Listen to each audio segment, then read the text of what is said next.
Bonjour et bienvenue pour ce 17ème épisode de Sortie du Culte. Une chose est sûre, c'est que vous ayez aimé ce film ou pas, c'est impossible que vous y soyez resté indifférent. Parce que là on est quand même sur un sacré ovni dans le paysage cinématographique, alors amis claustrophobes, installez-vous, votre épreuve d'aujourd'hui c'est Cube.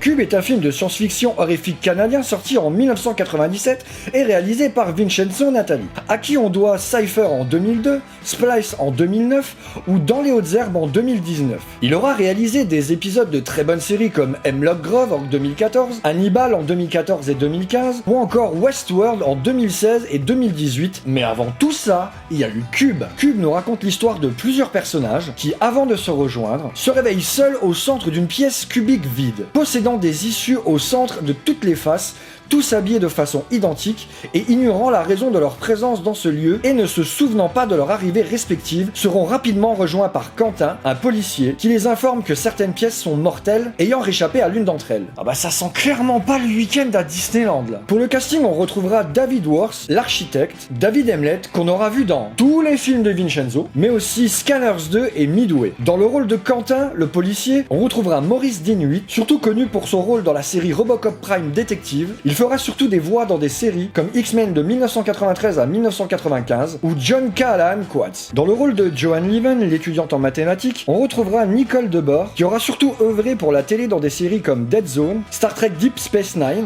ou encore Stargate Atlantis. Dans le rôle du docteur Helen Holloway, on retrouvera Nikki Guadagni, qui aura surtout œuvré à la télé avec des séries, mais aura quand même interprété Aliénor, un perso secondaire dans le film Silent Hill sorti en 2006. Dans le rôle de Kazan, l'autiste et calculateur prodige, on retrouvera Andrew Miller, qui n'aura fait que des petits films et terminera sa carrière d'acteur ciné avec Nothing de Vincenzo. Et pour finir, dans le rôle de Ren, alias le Roitelet, l'expert en évasion, nous retrouverons Wayne Robson, qu'on aura vu dans Dolores Claiborne en 1995 ou Détour mortel en 2003. Le film a eu recours au mathématicien professionnel David Pravica pour la conception du cube. La logique interne du film a donc une base mathématique. Cependant, des erreurs de réalisation, dialogue ou traduction sont nombreuses, si bien que de nombreuses incohérences sont introduites par rapport aux règles de l'univers du film. Il a reçu néanmoins un accueil plutôt favorable de la part des critiques et du public, ce qui justifiera qu'entre 1997 et 2002, le film fut nominé 23 fois et reçut 13 récompenses.